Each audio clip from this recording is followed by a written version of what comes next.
On today's episode, Toughest Mudder East preview with World's Toughest third place finisher and Spartan 24-hour Ultrabeast champion Morgan Mckay. This is the World's Toughest Podcast.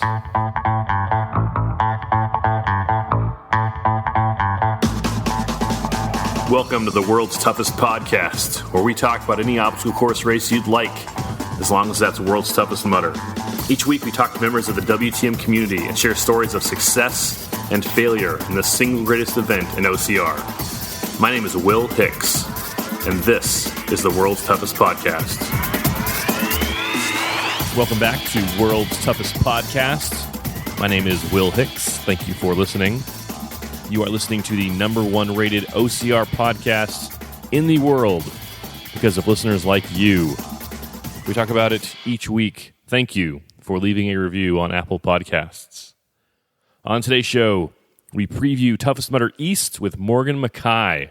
Morgan finished in third place at World's Toughest 2016. We talk about the course this weekend. We talk about the obstacles, the weather, and what you can expect when you are racing Boston. We also spent some time talking about Morgan's mental game.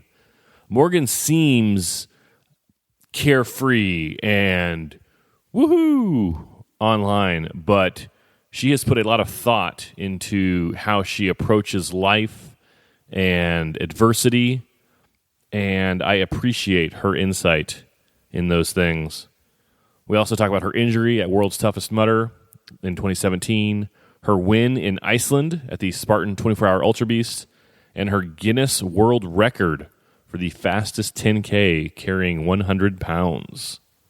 Before we start, you can email me at willhicks@gmail.com. You can follow me on Twitter at @TheWillHicks. And you can find us on Instagram at World's Toughest Podcast. Definitely follow us on Instagram for race updates this weekend during Toughest Mudder East. Here's what's going to happen this weekend for race results. There are two big OCR races this weekend. There is the Spartan Super in Chicago. Rhea Coble will be there. Ryan Atkins will be there. Lindsey Webster will be there. Robert Killian will be there. That's happening Saturday morning. And I will probably tweet about that at the Will Hicks. Then Saturday night is Toughest Mudder East in Boston. Allison Tai will be there. Ryan Atkins will be there. And I know I just said Ryan Atkins twice. We're going to talk about that in a minute. And we will have race report updates on Toughest on our Instagram page at World's Toughest Podcast. So you can find us on email, Twitter, Instagram, and via text message. Text the word tough to the number 22828 to be added to our World's Toughest winners list for a chance to win a free pair of Merrell trail running shoes. We just gave away a pair last week, and we're going to give away another pair this month. That's tough to the number 22828. And you can be a part of the show by leaving a review on Apple Podcasts or Amazon.com, and I will read it on a future episode. Just search for World's Toughest Podcast and look for the Write a Review box. If you've already left a review, thank you. If you would like to leave a second review on the other platform, please feel free to. All the cool kids are doing it. Before we talk Toughest Mudder East, let's talk Tough Mudder news.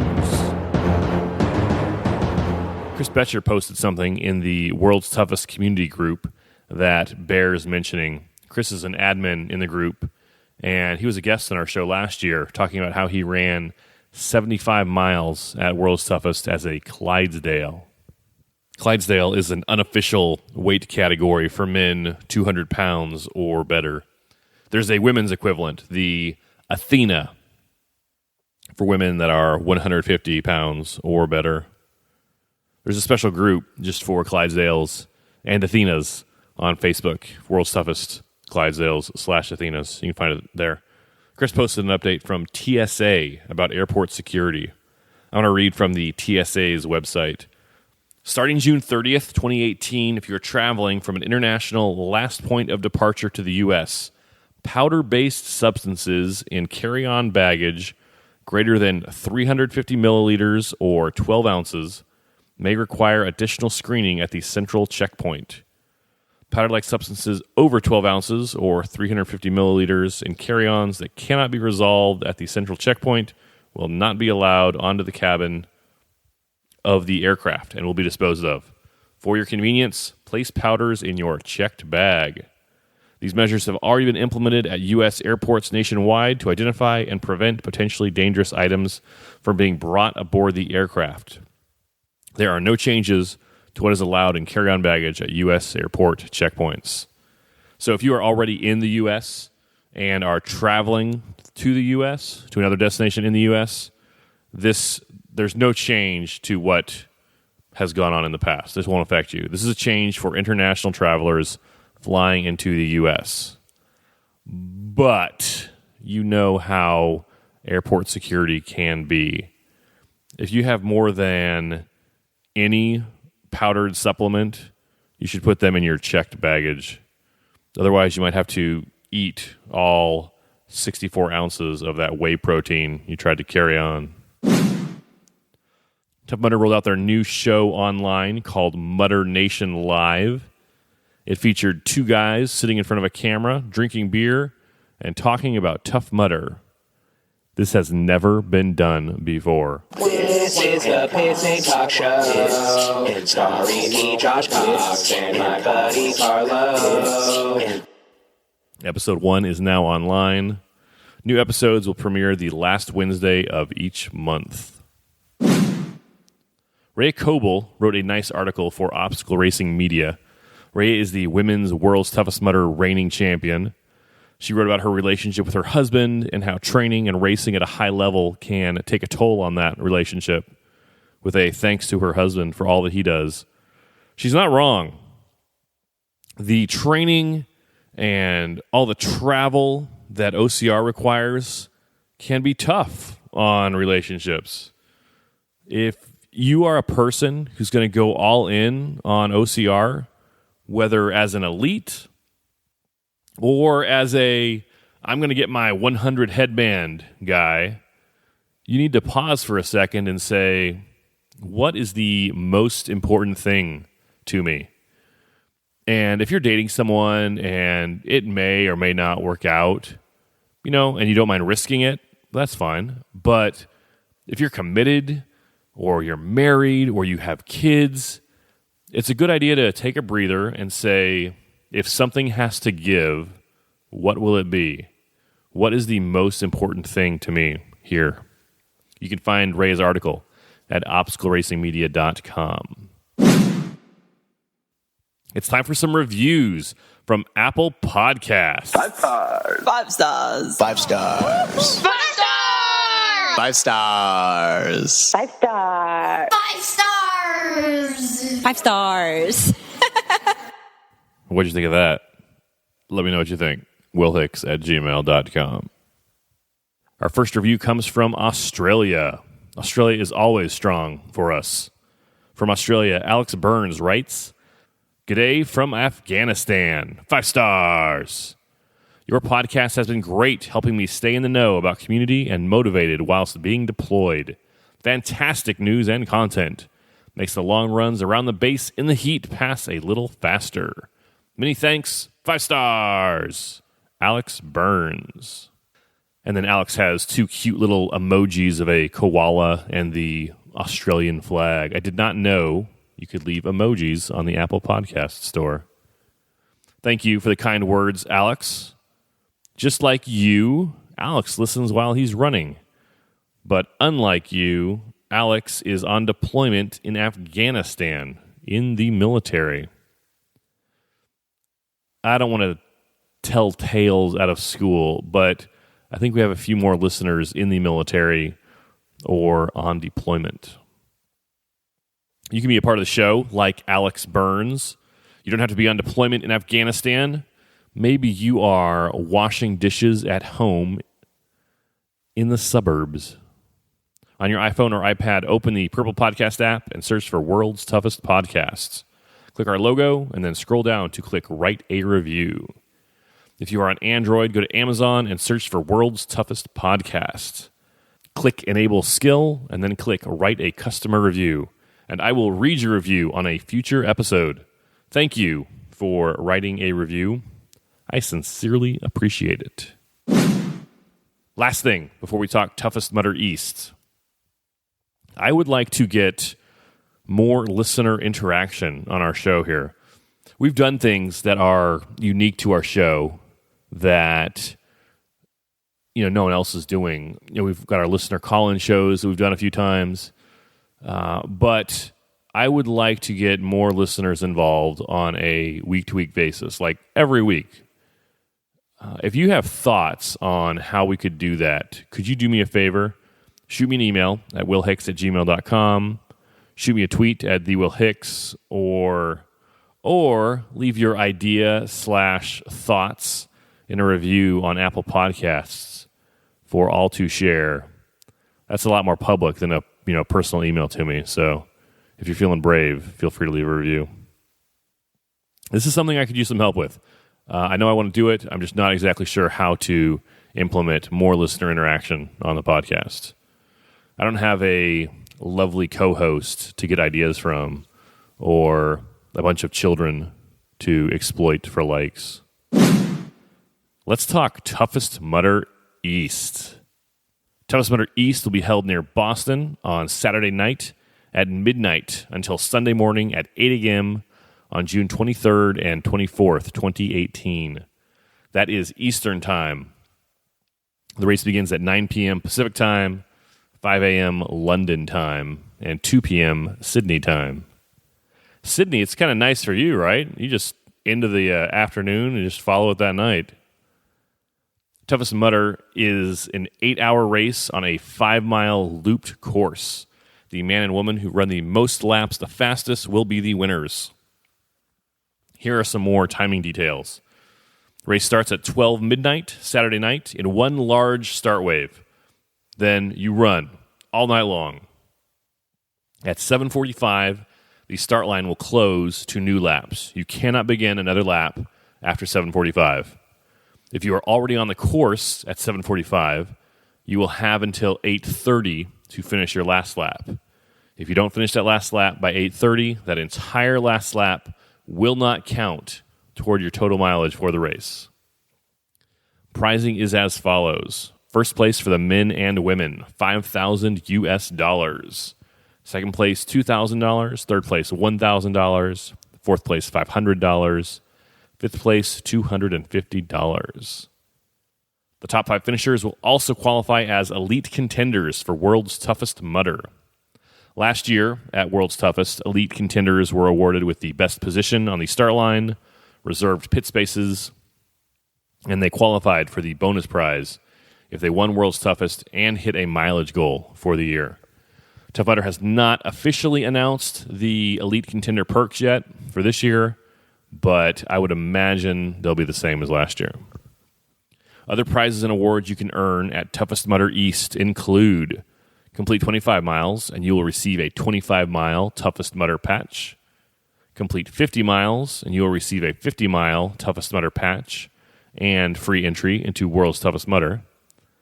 The man and woman who run the fastest first lap, the sprint lap, will receive a green bib and a free Tough Mudder entry. Every runner who completes 8 hours will receive the black 8-hour Toughest Mudder headband. In addition to those awards, all men who complete 30 miles and all women who complete 25 miles will qualify for contender status at World's Toughest Mudder 2018. Contender status will get you a better start line location, early access to select your pit area, and is a requirement to qualify for prize money at World's Toughest Mudder. If you are a regular listener, you know what's coming next. I'm going to play a 6-minute clip from a previous episode talking about some FAQs with the rules. If you are running in Boston this weekend, this is for you. If you're not running, or if you've already heard this part, you can skip ahead about 6 minutes. I'm not going to read the entire list of rules. If you are running this weekend, they've already been emailed to you. Reading and understanding the rules is your responsibility. not mine. Something else I want to emphasize. This podcast you're listening to right now is not a production of TMHQ. I am not an employee of Tough Mudder. The podcast has zero official affiliation with Tough Mudder. If you listen to the rules that I am about to summarize and have a problem with anything on race day, it is on you. Not me, not World's Toughest Podcast, not Tough Mudder. You are an adult. Read the rules. I am happy to help, but knowing and understanding the rules is 100% your responsibility. If you have a problem and you're angry about it, you can email me. ignorespam@juno.com. Definitely hold your breath waiting for a reply to that email. But I do want to highlight a couple of common questions. Do I have to wear a wetsuit? No, you do not have to. But you should definitely bring one, just in case. Do I have to wear a strobe? Will a glow stick work instead? Yes, glow sticks are fine. In the past, they were kind of a gray area, and we all got away with it. But now it's official, it's in the rules. Glow sticks are fine. You have to have a headlamp, and you have to have a strobe or glow stick to do the race. You won't be able to get to the start line without that. You won't be able to start any additional laps without a headlamp and a strobe or glow stick. If I need medical help, am I disqualified? It depends, but probably not. You can go to the medical tent for up to 30 minutes without being disqualified. Medical does not want to DQ you. They know about the 30-minute time limit, and they will hustle to get you back out. Here is how you can be medically disqualified. If you are transported by medical, you will be disqualified. If you are helped by a lifeguard, you will be disqualified. You can even get medical treatment on the course as long as they don't transport you, and as long as it takes less than 30 minutes, you are golden. But don't be afraid of medical. They are on your side. How much pit space will I get? Officially, they say you'll get 2 feet by 4 feet. Depending on how many people are at the race this weekend, you may get less than that. You may get none of that. But you only need probably half of that. You're only going to be in the pit a few times. Probably just 2 or 3, 4 or 5 times in the pit for 99% of you listening right now. Will not be in the pit more than 4 or 5 times. You don't need a whole flat of water. You don't need 3 wetsuits. You don't need 4 different varieties of tailwind and granola bars. Here is a rule of thumb. If you can't carry everything in one trip, you're bringing too much. What other gear do I need? What you're required to have to run the course is a headlamp and strobe and your timing chip and bib. Other than that, that's what you need. There's obviously, you want to have nutrition. You want to have water, Gatorade, or Tailwind. Here's 2 pieces of gear that I love for Toughest Mudder. Blegmitz and my Merrill Agility Peak Flex trail running shoes. It's too late for you to get Blegmitz for this weekend. They ship from Australia. They will not get here in time. But you can get a pair of Merrill trail running shoes when you get there. They won't be open Saturday night, though, so you'll need to go there Saturday morning during the regular Tough Mudder. Go to the Merrill tent. They'll have a big orange tent up. You can try the shoes on. You can try them out. They'll have an inclined climbing wall kind of thing. And you can have a brand new, sexy pair of Merrill trail running shoes for Toughest Mudder. The new Merrill All Out Crush 2.0s with the BOA lace are great, but they do run like a half size big. So be aware of that. Just be aware of that when you're checking them out. When will all the obstacles open? They will open when they open. They'll probably all be closed at the very beginning, and some may open at 12:15, maybe not. Most will be open by 12:30. They should all be open by 1 a.m. That is 100% subject to change, though. That was different at every single Toughest Mudder last year that I went to. If it's different than what I just said when we get there, talk to TMHQ, not me. Or you can email me, ignorespam@juno.com. If you have any other questions on the rules, please consult the rule book that was emailed to you. Knowing and understanding the rules is your responsibility. Let's talk about the elites running this weekend. These are the people that have told me or that have posted publicly that they will be in Boston. There are always one or two surprises, or maybe one or two local runners who show up out of nowhere. But your men's and women's winner will be one of the people we're going to talk about here. We will talk about the men first. Here are some of the elite men to watch: Ryan Atkins, Robert Killian, Mark Jones, Matt Lister. All of these men have either 1, finished in first place at World's Toughest Mudder, or 2, ran 100 miles at World's Toughest Mudder, or 3, ran 50 miles at a Toughest Mudder. Atkins has done all 3 of those. Ryan Atkins.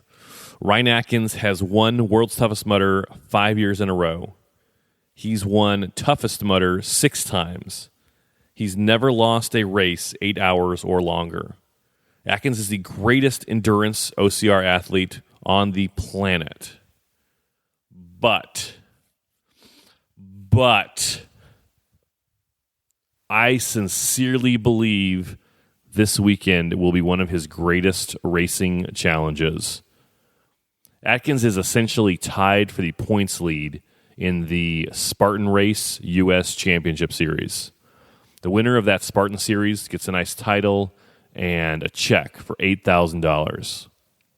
On Saturday morning, the penultimate race in the Spartan Series, the next to last race, will be held in Chicago. Atkins needs to win that race or finish no worse than second to control his destiny going into the final race of the Spartan Series in Utah next month. Atkins is going to race that Spartan race on Saturday morning. He's going to jump on a plane afterwards. He's going to fly to Boston. Then he's going to race Toughest Mudder East on Saturday night. Atkins can win $3,000 for first place in Chicago, then another $5,000 in Boston that night.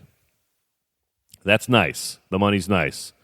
But I think Atkins is doing this at least partially just to see what happens, to see if he can do it.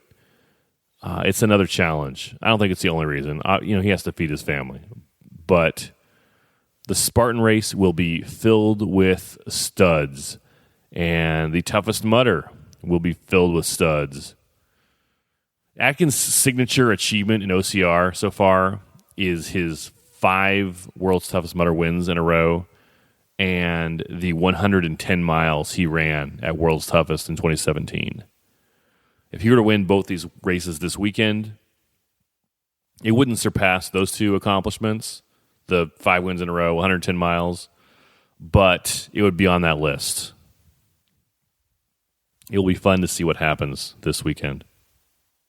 Robert Killian. I had a whole thing written up about Robert Killian and Toughest Mudder East and Boston, and I'm still going to talk about him. Here's the deal. He was supposed to be in Boston this weekend, but I'm not sure if he's going to be in Boston now because I just watched a 45-minute video on Spartan's Instagram page of Killian in Chicago for the Spartan Super, the one that Atkins is running on Saturday morning also. Killian was at a kitchen table with Ray Coble and Bun Coble and Amelia Boone and Nicole Miracle and some others. So I know he's in Chicago this weekend. Will he fly with Atkins to Boston after the Spartan race? I don't know. As soon as I know, I'll tell you, though, on Instagram or Twitter. I mentioned Atkins has won World's Toughest 5 times and Toughest Mudder 6 times. Of those 11 wins, 3 of the second places were taken by Robert Killian. Killian has 2 World's Toughest second places and 1 Toughest Mudder second place, all to Atkins. Killian is one of 3 men, along with Atkins and John Albin, to have run more than 100 miles at World's Toughest. And he's one of only 2 men, with Ryan Atkins, to run 100 miles multiple times. Atkins has done it 3 times. Killian has done it twice. Killian won the Spartan Race World Championship in 2015, and he's beaten Atkins before at Spartan races. I don't want to make it sound like Atkins is invincible. He's a human. He'll tell you. And he's lost races to Killian. Killian beat Atkins at that 2015 World Championship. I've said it before. I will not bet against Atkins in any race 8 hours or longer. But this weekend, under the conditions Atkins is choosing to race under, there is room for Killian and the other elite men to have an opportunity to beat Ryan Atkins.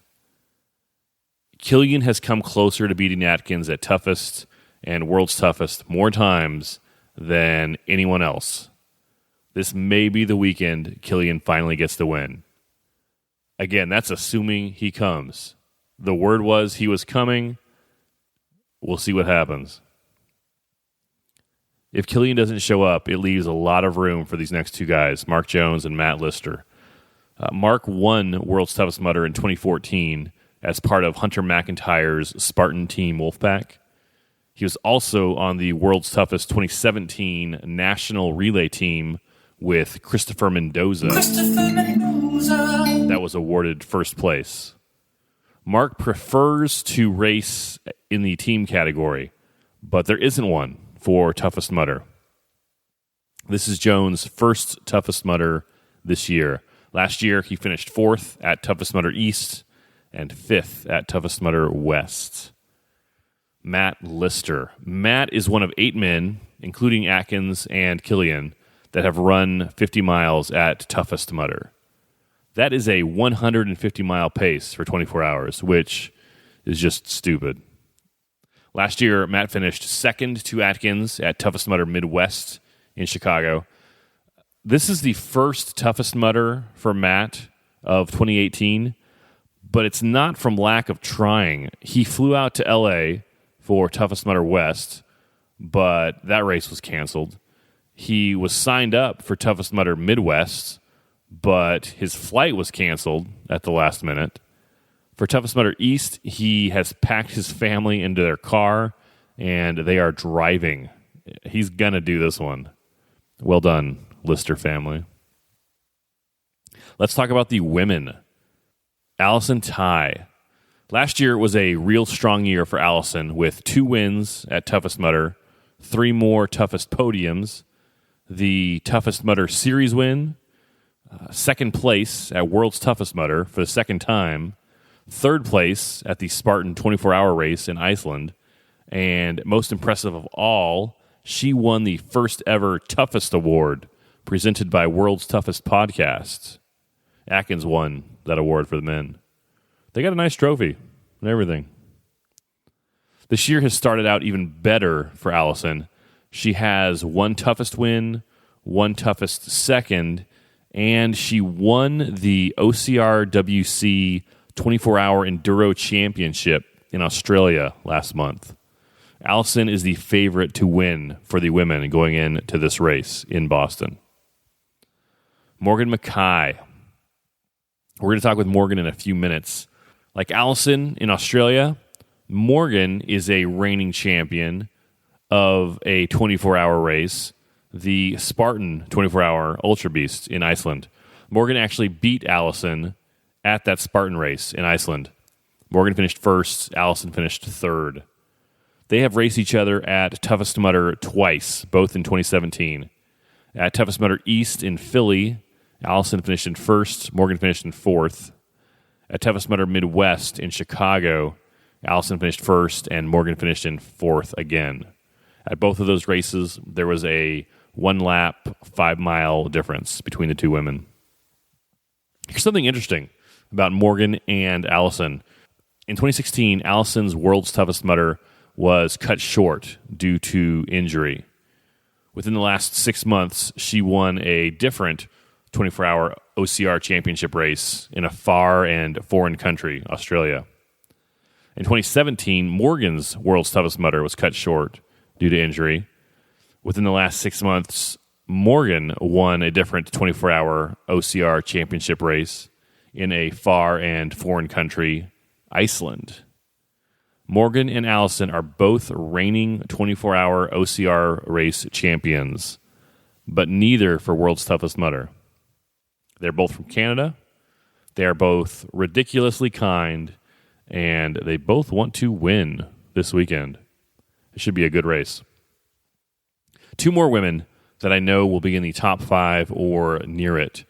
Adrienne Alvord and Deanna Brass. Adrienne was very consistent last year at Toughest Mudder with finishes in the top 5 to 8 range. Deanna is also very consistent with her top 10 finishes.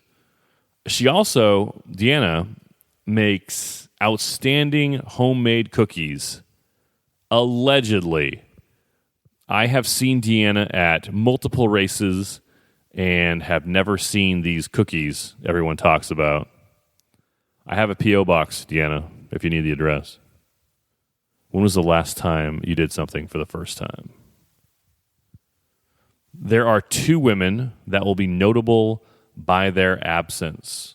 Rhea Coble and Lindsay Webster. Rhea and Lindsay are both in contention in the Spartan Series and will be racing in Chicago. Lindsay has 3 Toughest Mudder wins and 2 more podiums. Rhea is the women's World's Toughest Mudder reigning champion, and she has 2 wins at Toughest Mudder also. Both Rhea and Lindsay would have finished in the top 5 in Boston. So them not being there, their absence will leave 2 elite contender spots up for grabs this weekend. Morgan Mckay is a beloved member of the Tough Mudder community. She finished in 3rd place at World's Toughest 2016 and was in contention for a podium spot at World's Toughest 2017 when she was injured coming off of a funky monkey and was medically disqualified. 1 month after that disappointment, she went to Iceland and won the first ever. 1 month after that disappointment, she went to Iceland and won the first ever Spartan Race 24-hour Ultrabeast. This year, she set the Guinness World Record for fastest 10K while carrying 100 pounds. It's time to talk with Morgan Mckay. Let's go to the phones. Morgan Mckay, thanks for joining the show. Thanks for having me. Morgan, the last time you and I talked officially was right before TMX last year. You've had a busy year since then. Yes, I have. So let's get caught up. The biggest race after TMX was World's Toughest Mudder. How was your World's Toughest 2017? It was a nice epic fail, I guess. That's how I would describe it. Everything was going fantastic. I was running hard and the obstacles were going well and, everything was going great. And then, unfortunately, I slipped off Funky Monkey, got a concussion, and I was out of the race. You were in 3rd place when that happened. Is that right? Yeah, I think it's 2nd or 3rd, so I'm not exactly sure. How did you hit your head? From what I gather, I was going to reach for one of the those revolving circle wheels, and I was almost at the the wood landing, and I guess I went for the landing, but somehow slipped or my grip went or something like that, and I ended up hitting my head on a plank of wood, and then I was out. You say, from what you gather, do you not remember it happening? Not really. I can vaguely remember being on the monkey bars, and then I just remember this weird, sort of vivid memory of people picking me up, and I was confused, and then them being like, we're bringing you to a med tent. And then I remember sort of being in like a truck. And then my next memory was of me being in like a bed with an IV in my arm. So it's a bit piecey of like everything exactly that happened. That's kind of scary. Yeah, it was the first time I've ever been knocked out. It was, I was a little freaked out, and I was just very confused. Like, I didn't really like understand what had happened right away. And it's funny because my boyfriend said that I asked, like, can I go back on the course? And everyone was just like, no, you are done. Yeah, we've talked before, World's Toughest Mudder is kind of the A race of the A races for you every year. What was it like to not be able to finish last year? It was completely soul crushing. I'm not going to lie. Like, I won't sugarcoat it at all. I went home and I probably just cried for 3 days. Like, you know, I had put everything into training that year. You know, like, I was dieting. I was training, you know, like 3 hours a day. Like, everything was so dialed in for that race. And the only outcome I saw for myself was being on the podium, getting 100 miles and winning. Like, I wasn't prepared to injure myself and be out of the race. Like, I did not even consider that being an option at all. So I was really, really, really heartbroken. And I kind of had to, like, shake myself and be like, Morgan, what are you doing? Like, because I was just so depressed and I was so upset. And, like, you know, that's not me. That's not Morgan at all. So I had to be like, okay, it's over. You can replay this situation 100 times in your head. It doesn't matter. You got knocked out. That race didn't happen for you. Like, you need to move on. And I had to make that choice. Otherwise, I knew I was just going to be depressed and I was going to dwell on it. And then I remember Mark Jones was like, you should do the Spartan Race in Iceland. And I had been, like, considering that, you know, and I wasn't sure if, like, financially I could do it just because, you know, I had invested everything to go to World's Toughest Mudder. And I was really, really lucky. I had, like, a lot of friends kind of pitch in and help make that trip possible. And, like, oh my God, to be able to redeem myself and just put all my training into a race and just heart and soul and everything into it was just like, holy crap. It was just the best feeling in the world for me to, you know, get that redemption. So World's Toughest Mudder is the first week of November. The Spartan Iceland 24-hour Ultrabeast is the first week of December. Tell me about going into that race. How did you feel recovered? Were you physically, how did you feel going in? Physically, I felt pretty good. Like, you know, I didn't really have any more of the symptoms of the concussion. That kind of limited a little bit of my training leading up to it. And I was also pretty sick. Like, I had a sinus infection when I went into Iceland. And, you know, like, doubt and little voices in my mind crept in, like, oh, Morgan, you're sick. Maybe you shouldn't do this race, like, blah, blah, blah. And I just kind of put that aside and just told myself, like, no, I'm doing this. I'm giving it everything I've got. How did you feel, like, emotionally, like, coming off the disappointment of World's Toughest, going into this is the first time they've ever had that race anywhere, and it's in Iceland, a cold, icy environment. What was the mental side like for you?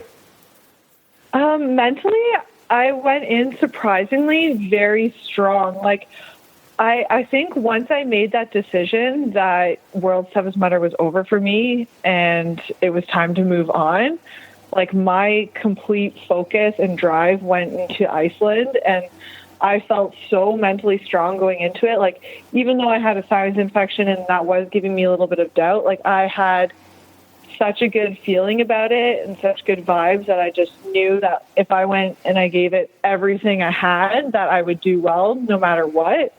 And I think that that's what really helped me win that race, just because, it was snowing, it was dark, at one point it was like hailing, and I'm climbing up this crazy mountain. It was like I almost didn't feel how terrible those elements were, just because I was so focused and so in the zone of I wanted to get that world title in a 24-hour race. And I think that was just what helped me block out course actually is. So you won the race. You were the first place woman. How did that feel, crossing the finish line? Just the best feeling in the entire world. I was starting to tear up. I felt so happy. It was just it had just been such a battle for me, with World's Toughest Mudder, and then, scraping my funds together to be able to go, and then actually accomplishing it. It was just I don't know, I almost didn't believe it. I was just I don't know, it was crazy. I was just so happy. And then your boyfriend had something for you also. Tell me about that. Yeah, so when I flew home, I had a couple friends coming to pick me up from the airport, and my boyfriend was like, "Oh, sorry, I wish I could come pick you up, but I'm stuck at work, but I'm so excited to see you when you get home." And I was like, "Oh, okay, no big deal. I hadn't brushed my hair in a couple of days. I just ran a 24-hour race. I didn't really want to be seen." And then sure enough, I'm in the airport, I see my friends, and they give me this giant hug, and we start walking to the car, and Luke just pops out from behind a wall or a pillar kind of thing, and I was like, "Oh my God," just so excited to see him there. And I give him a hug, and he seems kind of weird, and I was like, why does he seem so weird? And then he's like, "So I have a question for you. Will you marry me?" And it was just holy crap, this entire weekend is probably the most epic weekend of my entire life. It was crazy. So you are currently engaged to be married. How's that going for you? It's good. Yeah, we're really excited. We're very chill people, and we have not planned anything yet. It's just kind of embarrassing because we got engaged in December and it's now June. But yeah, we're just planning to have a really nice, simple kind of backyard wedding kind of thing. So yeah, I'm excited for that. Are you going to go back next year to Iceland and defend your title? I think so. I hope so. I want to. So this year you did something kind of new. You wanted to set a Guinness World Record. Tell me about that. Yeah, so ever since I was a kid, I've always wanted to set a Guinness World Record. And I just went scrolling through all the records that they have online. And I saw a guy had set a Guinness World Record for fastest 10K carrying 100 pounds cross country. And I just figured, because my strength in obstacle course racing is my strength, I find any sort of heavy carries, if I have to carry something for a long time, that's where I make up ground. That's where I'm able to pass most of the girls. So I just knew something related to that would be a really good record for me. So I sent in my application. It takes about 4 months for it to get approved. And then I found the race in Ottawa because they're very, very specific with their guidelines. It has to be a gold label race that's well recognized, and you have to have it a certain elevation and gradient for it to count. So once I finally found that race, then it was just a matter of okay, I need a whole team of people to be there, because you have to videotape the entire attempt and show yourself weighing the bag before the race and after the race. So, yeah, I got my crew together, and we went and did that, and holy crap, carrying 100 pounds for 10K is terrible. And you were successful. You set the record. But you didn't just... I did! You didn't just set the record for the women. You also broke the men's record. Yeah, I know. I was like, I had it in my mind, because his time for his was cross country and mine's on the road, so they're technically different categories, but it's still 10K with 100 pounds. So I knew that I wanted to beat. His time was 1 hour and 53 minutes. So for me, I needed anything less than that. And what was your time? It was 1 hour and 34 minutes. You had a whole posse of people kind of running with you for the whole thing. Yeah. I was super lucky. Like, one of the really cool things is, so I'm a personal trainer, and I've been training this one client. His name is Wayne, and he's lost about 50 pounds with me so far. And what he does is he trains with me twice a week, and then he also walks 10K every day. And I asked him, I was like, hey, Wayne, like, how fast can you walk a 10K? And he was saying, oh, like, if I'm really going, I could do it in 1 hour and 45. And he weighs exactly 100 pounds more than me. And so I thought, like, hey, would you pace me for my Guinness World Record attempt? Because if I could do it in 1 hour and 45 minutes, like, that would be an outstanding time. And he's like, all right, cool, like, let's do it. So he came and he did the whole race with me, and it was funny because, like, I was going a lot faster than the pace he expected. So at the end, I was like, hey, Wayne, is that a new personal best for you? And he's like, it is. So I thought that was really cool. You said something on Instagram that you're looking for another Guinness record to break. Are you hunting for one now? I am. Is that a secret? Well, I'll tell you the ones I'm thinking of. Yeah. I don't know, like, which ones I'm going to do yet, but there's one, it's like the most amount of cumulative weight that you can sumo deadlift in 1 hour.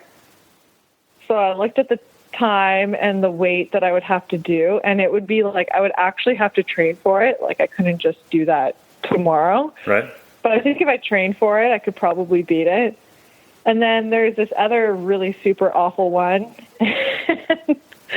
I blame one of my friends on Facebook for giving me this idea, but it's fastest marathon carrying 100 pounds.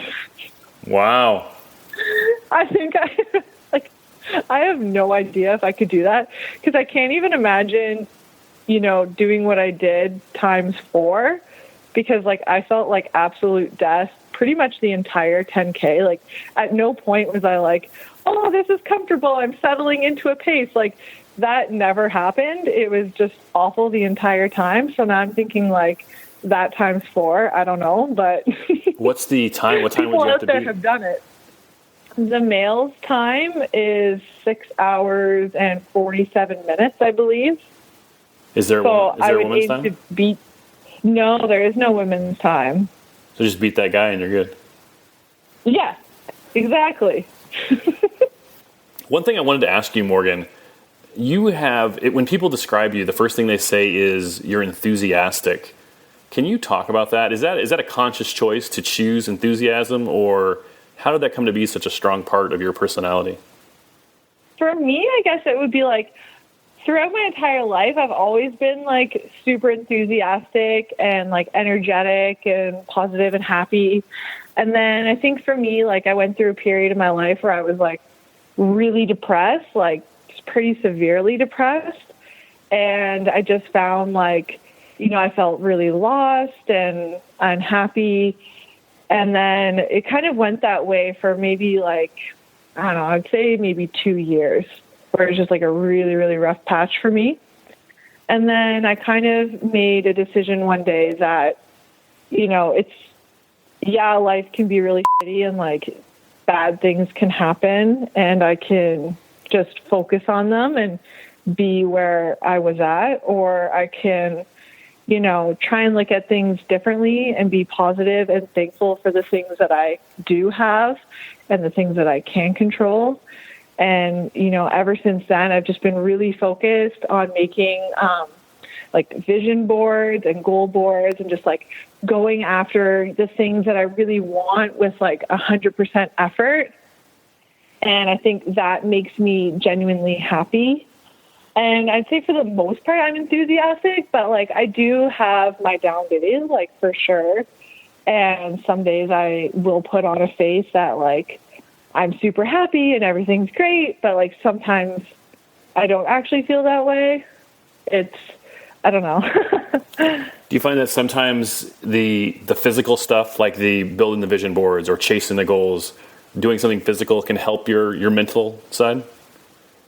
Yeah, absolutely. Like for me, if I find, I'm having like a down day or something like that, and I just go for a run outside and, I leave my watch at home, like it doesn't matter, what pace I'm going or whatever like that.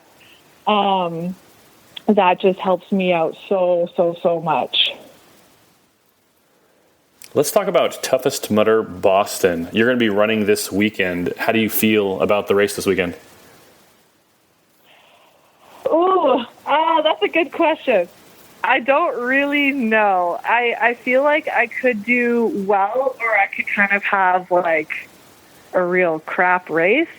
Like it's hard for me to sort of judge where I am athletically. I'd say mostly because since Iceland, I haven't done any endurance races. I've done like a couple local races that haven't been anything more than 10 kilometers. And I didn't even know that I was going to be going to this Boston race until a few days ago. So it wasn't something that I've like specifically like geared up or trained for. I thought I'd be doing the toughest in California in October. So I think like mentally I've had like a little bit of a struggle with that. Just sort of like, I don't know. I didn't want to sign up for Boston because I was like, oh, like this girl will be there and that girl will be there. And like, I'm going to get my butt kicked. And like, I just started finding that I was holding myself back from wanting to go because I have this like expectation of myself to perform a certain way. And that was really starting to hold me back. And, then I wasn't wanting to go anymore. And then I thought like, this is ridiculous. That's stupid. And then I just started thinking about like, okay, Morgan, why do you race? Okay, I race because I love the people. I love the community. Like, I think, everyone in the Toughest Mudder and just obstacle racing community are just like the coolest people I've ever met in my entire life. And like, I love going and seeing them. I love hearing their stories and why they're there. And I just find it like a really good mental challenge. Like, let's run 8 hours in the night with our headlamps and go in cold water and do these crazy hard obstacles. And like, let's push each other until the very end when the sun comes up. Like, that's why I race. That's why I'm going. And if I place well, then hell yeah. But like, if I don't, I'll be okay with that too. Did you ever catch yourself making excuses and then you think, oh, well, shoot, I'm making excuses. Now I have to go. Oh yeah, completely. Like that's what I've been doing the last 2 weeks, like debating about going to the Boston race or not. Like I just started making all these excuses. Like I was like, oh, Morgan, you weren't planning to go to this race. Like you haven't been doing as much grip work as you should have been doing, or like as many endurance workouts, blah, blah, blah, blah, blah. And like, then I just have to tell myself it's all a load of crap. Like I'm fit, I'm healthy, I can go, I can do it. Let's talk about the weather for this weekend. Tell me what you think about it. Saturday night, thunderstorms during the evening, followed by occasional showers overnight. Low 62 degrees Fahrenheit. Winds at 5 to 10 miles per hour. Chance of rain, 80%. Oh, crap. What do you think about running in the rain? I think that will be good. How's that? Good for what? Okay, here's my reasoning, and it's really silly. So I have no idea where my grip strength is at. Like, I don't know. I haven't, like, I'm ashamed to admit this, but I have not played on monkey bars since basically Iceland. Like, I've been doing pull-ups and, like, some stuff, but I'm not going to lie, I've been slacking a little bit on my grip strength. Don't tell Yancy. So I have no idea where it's at. Like, it could be good, but it could also be complete shit. And if it's raining, that's going to make everyone else's grip shit. So then, if I'm out there running penalty loop, well, I'm sure everybody else will be too. So that kind of will make things better for me. It could. You know what? It's a great equalizer. You're not wrong. That's true. Yeah, and normally, actually, like, my old answer would have been like, oh, that's awesome that it's raining because my grip is so great that I'll get the obstacles and everybody else will fail, and then that's how we'll get ahead. But at least if we can make an even playing field, then, hey, that's good for me. Looking at the course map, there's no elevation chart, but they do say elevation gain, less than some, more than others. It looks like a flat course. Yeah, it does look flat. What are your thoughts on the terrain? Looks lots of woods you're running through. I like that because for me, I go trail running almost every day. Like, I'm really lucky, and then I have a trail super close to work. So, like, I love trails. When you go through the woods like that, it usually tends to be the single track trail. So there's less opportunity to pass or to be passed. Yeah. Let's talk about the obstacles. The first obstacle is Kiss of Mud 2.0. What do you think about Kiss of Mud? Oh, that one's fine. That's just crawling. Are you a roller or are you a crawler? I love rolling. Like, it makes me super, super dizzy, but it's just so much more efficient, and I, like, use it as a break. That's cool. Something to think about when you're going under the barbed wire is you have a headlamp on, which you usually don't, and don't let that get snagged. Yeah, what I would usually do, like, I kind of take it off and just tuck it under my chin, and then I roll. The second obstacle is Arctic Enema. Tell me about Arctic Enema. Oh, God. I actually hate that obstacle so much. I dread it. I have, like, nightmares about it, so I hate water. And I just, like, I don't know. I always am scared because you have to go down this black tube and you pop up in ice water and you can't see because it's dark and all of it's covered in a tarp and it's freezing cold. So then you, like start hyperventilating because it's freezing, and then you have to mentally make yourself now submerge yourself under a wall and pop back up on the other side. It's terrifying, and I hate it. So, good news for you. They've made some changes to Arctic Enema. Now it's, instead of the wall, it's like a chain link fence, but the chain link is actually like 4 inches above the water, 6 inches maybe. So if you're slow, you can actually not submerge your whole head. Like, if you are just kind of methodical. But if you're slow, that means you're spending more time with your body in the water. So there's a little trade-off there. Yeah. But it's not like as... that one, you kind of just need to do it quick. I don't think there's a way to get through without getting cold. So, yeah, I think just blast through it and start running when you get out. Like, start running immediately when you get out to warm up. Yeah, for sure. The third obstacle is Pitfall. Do you know Pitfall? No. Pitfall is basically like a muddy puddle, kind of just like a hole. You kind of go down, walk through mud, and come out. But randomly through this hole, there are little spots dug out that can kind of trip you. So you're walking at like ankle deep water, and then all of a sudden you're down to your thighs. Oh, sneaky. So the main thing with this one is don't get injured. It's an 8-hour race, and one obstacle is not going to be the difference. Yeah, so true. The next obstacle is Berlin Walls. Tell me about Berlin Walls. Those are good for me. That's just walls. And I have pretty good upper body strength, so that I can pretty much just pull myself over without any help. So those are good for me. Do you kind of muscle up, or do you throw an ankle over and roll? I throw an ankle over. I try and do it as efficiently as possible, so I'm not, like, hustling over and getting tired. Especially when you're going for 8 hours doing it. Exactly. After Berlin Walls is Mud Mile 2.0. That one's fine. I usually just look for like the lower points in the mud and just kind of aim for that so I can get through it as quick as I can. Mud Mile, so we're running, the race is Saturday night. Saturday morning, the regular Tough Mudder waves are going through all day long. And there's about a 50-50 chance that they will wear paths through the mud for everyone on Saturday night. So hopefully there's like divots where you can just kind of maybe even walk through. But if nothing else, look for those footholds that they're going to dig out for you. Yeah, cool. Good to know. After Mud Mile is Quagmire. You know Quagmire? Which one's that again? Quagmire is like Pitfall, but without the holes. It's just walk down into mud, okay. walk through the mud, and walk out of the mud. It depends on the course. Like cool. I've never run a race in Boston.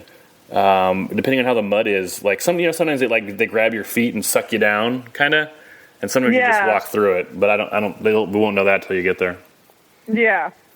After Quagmire is Just the Tip. Which one is that one? Oh, okay. That's where you're traversing, right? Yes. Okay. Hanging by your fingertips. Cool. Yeah, cool. How do you... no idea how that's going to go for me, but... if it's wet, it might all be equal. Hey, if it's raining, we're all just going to be running penalty laps, so... The thing with Just the Tip... I'll do my best. The thing with Just the Tip, and... you wouldn't know this unless you'd been there before, but it's over wood chips. It's not over water. And you're about 3 feet above the wood chips. So what a lot of people have done is, out of concern for injury, and because you're doing this over and over all night long, is they just kind of take the penalty. Even Atkins, 2 races ago, was just taking the penalty on Just the Tip. It looks like it has a relatively short penalty loop. Okay. And if you're going to fall anyway, and if you fall, if there's a chance of injury, this is a good obstacle to just take the penalty. And there's no shame in that game. Like, I take tons of penalties. Oh, yeah. So. Man, I wish I had done that in the Chicago Toughest last year. I couldn't understand how the girls in front of me were in front of me because I was like, all right, okay, she's just ahead. I'm going to do the obstacle, and I'm going to pass her. And then I would be done the obstacle, and she would be right there again. I'm like, what the heck is going on? And then my very last lap, I was kind of like, oh, God, I don't want to do this lap. And this guy was like, I'll run the lap with you. Let's get through this together, and we'll take the penalties because they're faster. And I'm like, what? No way. The obstacles are faster. He's like, no, trust me. The penalties are faster. So the last lap, we were taking the penalties, and I was shocked that actually he was right, that some of the penalties are actually faster than trying to muscle your way and do some of them. Chicago was a crazy course because you're right, Funky Monkey, that was totally true. And there were a couple obstacles, but Operation, that was not true. And Everest, that was not true. You had, those had 3/4 mile penalties for both of those. But then the other ones, some of the other ones had 500-foot penalties, so... Right, so I guess it's just kind of figuring out which ones are worth kind of that extra grind to get through the obstacle versus not. After Just the Tip is Pork Soda. Pork Soda is a new toughest-only obstacle, except they've only had it at one course so far this year, but it was just turducken. It wasn't anything special. Turducken's the 3 obstacles in one. You slide down a tube, go up a hill, go under a log, kind of stuff. Oh, okay. They had turducken at World's Toughest 2 years ago, and it's on some courses. But so now I say that they might have something kind of crazy for Pork Soda this weekend, but that's what it was at Toughest Michigan. Yeah. After Pork Soda is Rope-a-Dope. Have you seen Rope-a-Dope yet? Yeah. What do you think about Rope-a-Dope? They had that at Worlds, didn't they? They did. This is the same obstacle as Worlds. Cool. I like that one. How do you do Rope-a-Dope? You jump for the rope, and then you have to climb up, and then you slide down the other rope, right? That's the one I'm thinking of? Exactly. Oh, okay. Yeah. Are there any technique tricks or tips you can give? I don't know for that one. You just have to have confidence and just jump right away. Like, I know it's easy to just kind of stand there and hesitate and think about, okay, now I've got to like make this big jump. But I kind of just ran up to it and was like, and you're jumping now. And then I would jump. Otherwise, I just found I would get into this weird like mental block of not wanting to jump. You just have to go for that one. And then the rules, technically, you're allowed to swim out to the rope to climb up. Like, oh, really? But sometimes the volunteers don't know that, and so they see you get in the water and they say you need to take the penalty. So you might, if you're out there, you might check with the volunteer before you. If that's your strategy, check before you do it to make sure they don't penalize you. But that's how you should be able to swim to the rope. That's cool. Okay. After rope-a-dope is Kong Infinity. Tell me about Kong Infinity. Oh gosh. So Kong Infinity is like a giant revolving wheel with a bunch of rings attached to it. And as you grab each ring, it moves the wheel along a track, and then you get to monkey bars. So that one's kind of tricky because it's very like grip taxing. Do you go forward or do you turn your body backwards? How do you position yourself? Yeah, I only did this the one time at World's Toughest, and I went backwards. I found it much easier. After Kong Infinity is Spunky Monkey. Spunky Monkey. Yeah, looking forward to that one. On Spunky Monkey, the difference is they put plywood over the handlebars on the monkey bars going up, and so you can't use the regular orange monkey bars, but they put the small bars similar to the ones they used to have on Stage 5 Klinger. Remember those? Oh, okay, yeah. They put those on the underside of the wood, kind of in between the orange bars, but they're turned at 45-degree angles, alternating. So you and then they have every, 3 or 4 feet, they'll have a wooden hand grip built in that looks like it's an obstacle, but you can actually reach around it and grab the edge to use that as a grip. And the wood is actually a better grip when it's wet than the metal bars are. Oh, okay. But it's not harder than a regular Funky Monkey, but it's different, so it takes 1 or 2 times to learn it. Does that make sense? Yeah. Okay. And then the second half is the regular, the wheels that we've had for a couple years now. Okay. How do you get down those wheels? Well, first, don't slip off of them. This is kind of... That leads to bad things. You do that one smooth and careful, I guess. Have you been on Funky Monkey since World's Toughest? No. Are you going to do this, or are you going to take the penalty when you get there? Oh, yeah, I'm going to do it. I'm all about, like, facing your fears and just getting over it. Like, yeah. I'm actually kind of looking forward to it because I'm going to be like, ha, Funky Monkey, I've got you. You don't got me. So let's do it. Get back on the horse. Exactly. After Spunky Monkey is Trench Warfare. I have no idea what that is. Trench Warfare is they dig some... Good thing we're talking. You're like prepping me for the race here. This is our private coaching session. We're just letting people listen. Trench Warfare is they dig some trenches in the ground, and then they put plywood over them, and then kind of cover the plywood with dirt, so you're crawling through trenches. And then there's like there's 2 or 3 turns in there. So when you're like at the start of it, it looks super dark going in. Although you're gonna have a headlamp on, so it's not even a big deal. But during the day, it's dark and kind of scary. So, sweet. After Trench Warfare is Everest Mons. Everest Mons is Everest from World's Toughest last year with the super high wall.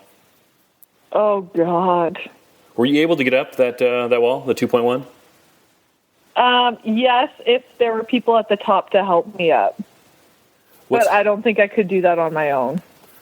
So, or maybe but I doubt it. So at Toughest this year, they've had similar to World's Toughest last year. They had the super high wall and they had the 2.0 wall. But there wasn't a penalty at World's Toughest last year. There were kind of 3 levels. You could go all the way up to tall one and take no penalty. You could do 2.1 and do a short penalty. Or 2.0 and do a short penalty. Or you could do neither of them and do a longer penalty. At Toughest this year, they've had it where one or the other is open. And when you get there, whichever one is open is the one you have to attempt. And if you Oh, okay. and if you fail, then you take a penalty. And they've even had ropes hanging down the 2.0 side sometimes. So. Oh. And another thing that's happened this year at Toughest, more than once, is guys go out there with the intention of just hanging out at an obstacle to help, like Everest, for example, to help. Sean Myers did this. Okay. Sean Myers did this in Texas. He spent like 6 hours just at the top of Everest helping people up all night long.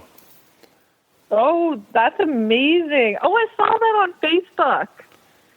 So Something about that. yeah, so that's and I haven't heard anyone doing that, and I can't promise anything, obviously, but there might be a guy up there waiting for you when you get there. That would be amazing. There are 5 more obstacles. The next obstacle is Block Ness Monster. Tell me about Block Ness Monster. Oh, okay. So that's just a bunch of blocks in water, and everybody kind of helps everybody get up and over those blocks. What's the technique to doing that? You just want to reach up as high as you can and get a corner, and then if other people are pushing on the bottom corner over, and then as the block is flipping, you kind of reach around and pull. That way you're now pulling people who are grabbing the other corner. It's hard to describe, but like as long as you use your body to your advantage, then it works pretty well. Something that's always not frustrated me, but something that happens almost every time is you get there and people are like, okay, who's going next? Who's going next? And then so it goes from no one's committing to go next to like 4 people are all trying to go next at the same time. And it's too heavy. Yeah. Usually you want like 2, maybe 3 small people at a time to go over the top. And at Texas this last time, someone said, have the outside people go. The outside people are always the next people to go. And that way it's easy to tell who the outside people are. Oh, I'm on the outside, I'm next. I'm on the outside, I'm next. Oh, that's smart. And that way there's only 2 going at a time, and everyone knows who's next, and that was just a great we've had that obstacle 3 years now, 3 or 4 years. Yeah, there's never been a system. Yeah, and that's just to have that like outside guys go next, made it real smooth, at least for us in Texas. That is good to know. I'm getting all the tips. So yeah, tell your friends, outside guys go next. Okay. After Block Ness Monster is the worst obstacle Tough Mudder has, Devil's Beard. Oh, God. That one is so taxing. It's just dumb. I just don't like it. Tell me about Devil's Beard. It's just a big, giant, orange cargo net, and you have to crawl under it. And it's just very, it's super simple, but super effective of just, killing all of your energy and momentum. And then because you have to, crouch down and you're running for so long, it makes, these wicked, quad cramps. I don't know if that's just me, but, oh, God. Do you go head first or butt first? I go butt first and just kind of, scoop myself, and flop my arms around to kind of get it up and over myself. It's great if you can go through with a couple other people, because then kind of 2 people do all the work. The best. And then everyone else kind of huddles in between them, and they kind of go in, as a squadron or whatever.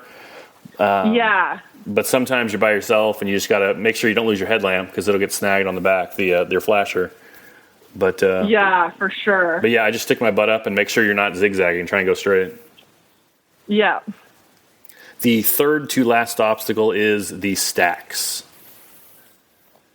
Ooh, you'll have to tell me what that is. I've never actually seen the stacks before as an obstacle, but I believe they're referring to, when they put the giant hay bales up, you have to climb over the hay bales. They had this at Atlanta last year. It's sometimes they have it, depending on the venue. If they have hay bales on the course, where they'll have this at a regular Tough Mudder sometimes. Okay. If it is hay bales, this is the great obstacle because it smells really good. All the obstacles stink, but this one, it just smells like hay, and it's great. So, yeah. Okay. I'll look forward to that one then. The penultimate obstacle is VR tunnels. Oh, boy. I don't know what this is at all. So I guess we'll find out after this weekend. I would imagine it's something with, those black plastic tubes that the tunnels, that we go through all the time. But I don't, VR could be, we think of like virtual reality, but they could be some clever, I don't know, very runny tunnels. I don't know. Something with tunnels. Okay. So yeah, Okay. Let me know what that one is afterwards. Cool. The last obstacle is happy ending, slippery when wet. Have you seen happy ending yet? Okay, I feel like I've seen a picture, and is it kind of just like you're sliding down a ramp The back into half, water? Yeah, it's two halves. The back half is just like it's a slide. It's like a metal slide down into a water pit, water bath kind of. The first half. Cool. The first half is really kind of like a tall pyramid scheme. Okay. It'll have ropes thrown down, and you just kind of grab the rope and pull yourself up. They'll be spraying water on you, but it's not Okay. that bad. It's not as bad as like Terrible. Augustus Gloop was last year. Okay. But the slide on the second half is not. At least in Texas, I didn't get injured, but I felt like every time I went down that slide, I got hurt. So just be careful, like you don't cut your hands on it. It's the same Okay. material that pyramid scheme is made of. That like it's not metal really, Oh, yeah. but it's like I don't know how to describe it. What the material's called. Yeah, no, I know what you mean. So just be careful you don't get hurt. Coming down the backside of that right before the finish line. Okay, good to know. And then you get to the finish line and to the pit area. What do you think of the obstacles for this course? They sound good. Like, I mean, I'm not going to lie, I'm not looking forward to Arctic Enema. But they sound like a lot of fun. Hard and evil, but it will be fun. So when you finish each lap, you'll be able to come into the pit area and refuel, change your your wetsuit if you want to, put a jacket on, take a jacket off. What is your strategy? Yeah. What's your strategy for pit stops? It really just depends on the race. Like, sometimes I want to be like in and out as quick as possible, and other times it's like it's worth taking that extra time to put a wetsuit on or take a wetsuit off. And I think like I've made that mistake in the past where I thought it would take too much time to like take off my wetsuit, and then I'm running around this hot, soggy, crappy wetsuit, and like that slowed me down. So I think it just kind of depends. Like, you just have to adapt on the fly to whatever the situation is. If it is raining, chance of rain 80%, what do you think you will start the race wearing? I always start without a wetsuit on. I don't know. I run pretty hot, and I feel like I've got a pretty good cold tolerance. So I probably, unless it's like really freezing and I'm already kind of like shivering before the race starts, I would probably just not wear one.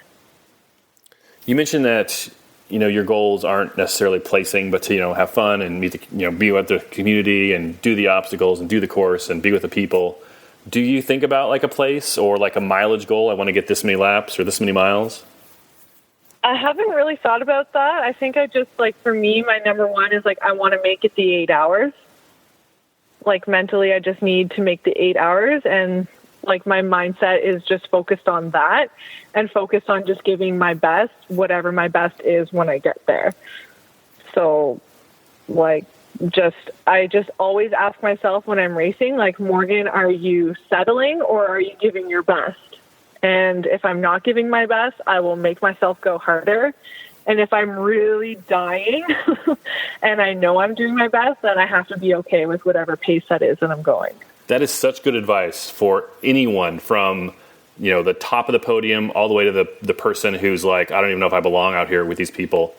When your brain starts telling you, I'm serious, your brain will say these exact words. Even if you quit right now, you've had a good race. When your brain tells you that, you need to tell your brain it is a liar. Like it is. How do you deal with those like loser thoughts? Like when your brain is working against you, what do you tell yourself? I try and remind myself why I'm there, like the real reason why I'm there. And you just have to tell yourself, like, for me, I'll tell myself, like, this will end. It will not go on for eternity. And, like, it feels like eternity at the time when it's, 3 a.m. and you're having a really, really tough go. I just tell myself, like, this will be over. And when it's over and you quit, you are going to regret that forever. You are always going to look back on that race and you are going to be so upset with yourself for quitting. Or you just keep suffering and you just give your best, whatever it is, right now, and you will be so happy regardless of how you placed. And that's just what I focus on. Morgan, do you have any sponsors or anyone you'd like to plug? My sponsor is Millbrook Tactical. They make really, really awesome tactical equipment. They're my big one, and then Mud Gear socks. Tell me about those socks. We talked about them before. Mud Gear socks are awesome. They really, they're great. People talk about at World's Toughest Mudder, bring this many pairs of socks and this many pairs of shoes. I always bring extras. I've never changed my socks at World's Toughest Mudder or Toughest Mudder because I wear Mud Gear socks. Yeah, you don't need to. I've literally worn the same pair of socks, and I've never had to change them because they stick to your feet. They dry quick. The compression is great. I don't get blisters. It's just the go-to sock. And they're expensive socks. They're $20, $30, but they're worth every single penny. Oh, yeah. I wouldn't buy a cheap one and just get, holes in them right away. These ones last. I still have a pair that I got 4 years ago. And what does Millbrook Tactical do as far as OCR stuff? So I know the lady personally, and so what she does is she helps me with equipment. So she's got me a really, really great waterproof jacket, supplements, water bottles, whatever I need for a race, they'll make sure I have it. Do you have any referral codes or anything for those two companies? I do not actually, but I should get some. Tell them Morgan sent you. Yeah. Tell them Morgan sent you and they'll help you out. Morgan, how can people find you on social media? They can find me on Instagram. That's where I am the most. And it's world_toughest_Morgan. Morgan, any last thoughts on Toughest Mudder Boston or anything else? Ooh, just I'm very nervous, but I'm also very excited. And I think, I'm just really excited to see the people. And I think that that's just going to help, light a fire and get me super focused and ready for Worlds. Morgan Mckay, thanks much. Thank you so much. Special thanks to Morgan Mckay for appearing in this episode. Well done, Morgan. Good luck this weekend. And to everyone racing this weekend, you are going to do great. It's okay to be nervous. Embrace that. Lean into it. And whatever you do, do not stop. Leave us a review on Apple Podcasts, and I will read it on a future episode. Shoot me an email after the race this weekend. Let me know how it went for you, and I may use it on a future episode. willhicks@gmail.com. We'll see you next time. Go spend time with someone you love.